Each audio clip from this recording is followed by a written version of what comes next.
Materi IPA, kelas 7, semester 2, Organisasi Kehidupan.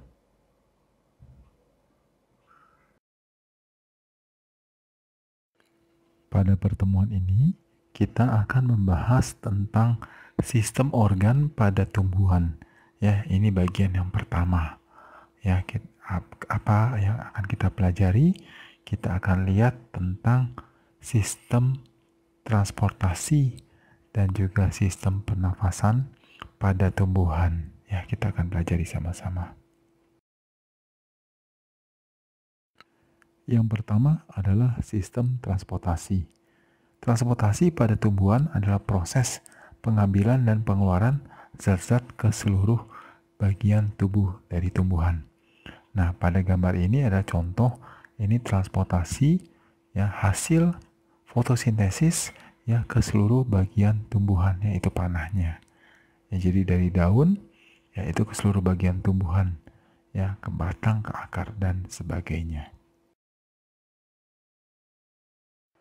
Proses transportasi pada tumbuhan itu ada dua macam. Yang pertama, pada tumbuhan tingkat rendah, ya penyerapan air dan nutrisi atau mineral dilakukan ya melalui seluruh bagian tubuh.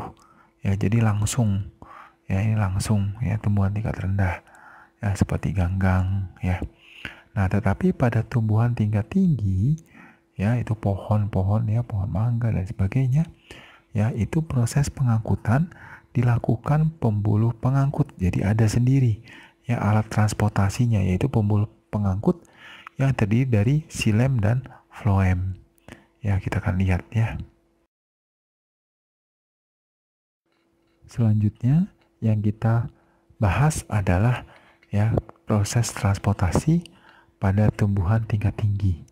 Ya, apa saja ya jaringan yang berperan di situ? Yang pertama adalah sel-sel rambut akar untuk menyerap air dan garam mineral dari tanah ke dalam tubuh tumbuhan. Ya, jadi itu akar ya, ada rambut akar yang halus itu yaitu fungsinya menyerap air dan garam mineral dari tanah ya. Nah, setelah itu ya sudah masuk dalam tubuh tumbuhan di dalam akar, ya pembuluh xilem itu bertugas membawa air dan mineral tersebut ke bagian atas tumbuhan, ya ke bagian daun tepatnya. Nah, di situ terjadi proses fotosintesis. Nah, hasil dari fotosintesis dibawa oleh pembuluh floem ya, yaitu ya membawa gula dan makanan lain ya, glukosa dan sebagainya itu ke dua arah ya, atas dan bawah tumbuhan. Maksudnya ke daun juga ya, juga ke batang dan juga ke akar, ke seluruh bagian tumbuhan ya. Nah, ini saja ya jaringan-jaringan yang berperan pada sistem transportasi tumbuhan. Transportasi pada tumbuhan itu ada dua macam ya, yaitu yang pertama transportasi ekstravaskuler. Nah, transportasi ekstravaskuler itu merupakan pengangkutan air dan zat hara ya nutrisi lainnya tanpa melalui pembuluh angkut baik xilem maupun floem. Nah, pengangkutan ini berjalan dari sel ke sel, biasanya dengan arah horizontal. Jadi kalau ya yang menggunakan ya itu xilem maupun floem itu biasanya yang vertikal, atas bawah atau bawah atas. Ya. Nah, ini yang ke samping. Ya, itu berjalan dari sel ke sel ya, arahnya horizontal. Nah, itu kita sebutnya transportasi ekstravaskuler. Sekarang kita lihat pengangkutan intravaskuler. Pengangkutan intravaskuler adalah proses pengangkutan zat yang terjadi ya di dalam pembuluh angkut, ya, yaitu dalam xilem dan floem. Nah, proses pengangkutan dalam pembuluh angkut itu terjadi vertikal ya, dari bawah ke atas yaitu si xilem, dan dari atas ke bawah itu si floem, yaitu intravaskuler. Sekarang kita melihat sistem pernafasan.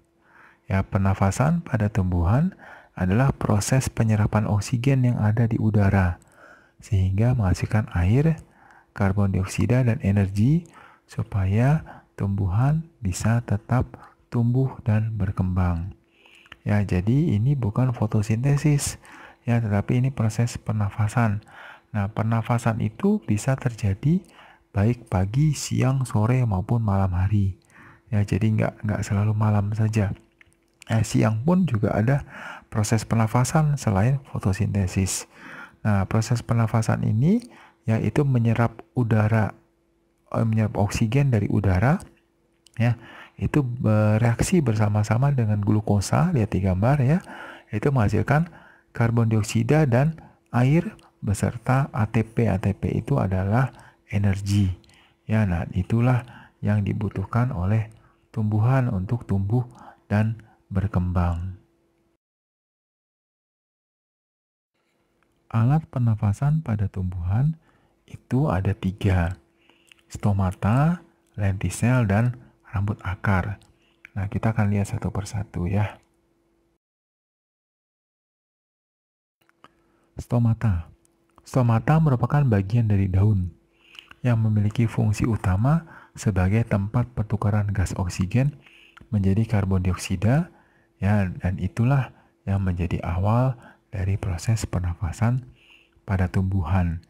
Ya, jadi memang tumbuhan itu pernafasannya yaitu memang dominan di stomata, ya, di daun, ya, di daun. Ya, nah, itu. Tetapi yang dua lagi, ya, lentisel dan rambut akar itu juga termasuk dalam sistem pernafasan tumbuhan, ya. Apa sih itu, ya? Lentisel. Lentisel merupakan suatu lubang-lubang di batang akibat pengelupasan dari cambium gabus, parenkim gabus, dan lapisan gabus yang terbentuk untuk menggantikan epidermis dan berfungsi untuk melindungi batang. Nah, lentisel ini, ya, lubang-lubang inilah ya itu yang bisa membuat ya itu oksigen masuk ke dalam batang. Ya, kalau dia tidak ada lubang-lubang, ya, pengelupasan itu tidak terjadi, ya, maka ya itu batang itu tidak bisa, ya, dia menyerap oksigen dari udara. Nah, inilah lentisel, ya. Yang terakhir adalah rambut akar. Rambut akar mempunyai fungsi utama, yaitu menghisap air atau ya nutrisi yang setara dari dalam tanah dan menyalurkannya ke bagian-bagian tumbuhan. Itu fungsi utama rambut akar. Tetapi rambut akar itu juga ya menghisap oksigen yang berada pada pori-pori tanah. Ya, jadi rambut akar juga yang menyerap oksigen itu dari pori-pori tanah. Ya, maka stomata itu di bagian daun, lentisel di bagian batang, rambut akar di bagian akar. Ya, itu adalah alat-alat pernafasan pada tumbuhan. Proses pernafasan atau respirasi ya itu ada 2 macam. Ya, yang pertama itu adalah respirasi aerob. Nah, respirasi aerob ini adalah reaksi pemecahan senyawa glukosa menjadi energi dengan bantuan oksigen. Nah, sedangkan respirasi anaerob itu proses pemecahan glukosa menjadi energi tanpa bantuan oksigen. Hasilnya ya pernafasan ya atau respirasi anaerob ya itu menghasilkan energi dalam jumlah yang sangat kecil dibandingkan dengan pernafasan aerob. Ya, jadi memang hasilnya memang berbeda jauh. Kalau menggunakan oksigen itu energi yang dihasilkan besar. Kalau tanpa oksigen itu energinya kecil. Ya. Nah, ini adalah proses pernafasan ya aerob dan anaerob. Apa yang kita pelajari?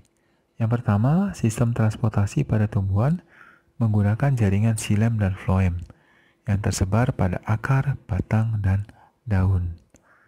Nah, yang kedua, pernafasan pada tumbuhan merupakan proses pemecahan glukosa menjadi energi, yaitu dibagi menjadi proses aerob dan anaerob. sekarang kita sampai pada eksplorasi mandiri. Ya, jangan lupa belajar sains ya, itu adalah bagaimana kita mengeksplorasi di sekitar kita, alam di sekitar kita. Ya. Nah, yang pertama, jelaskan sesuai dengan pemahamanmu sendiri, tetapi setelah kamu ya mencari informasi-informasi dari buku-buku sains ataupun dari internet, ya, itu perbedaan antara transportasi ekstravaskuler dan transportasi intravaskuler. Ya, nah, jelaskan ya perbedaannya apa. Oke? Yang kedua, ya, itu jelaskan dengan kata-katamu sendiri ya. Jangan nyalin langsung ya dari internet atau dari buku ya. Nah, jelaskan kata-katamu sendiri perbedaan antara proses pernafasan aerob dan pernafasan anaerob. Ya, itu kamu jelaskan ya pada tumbuhan bagaimana.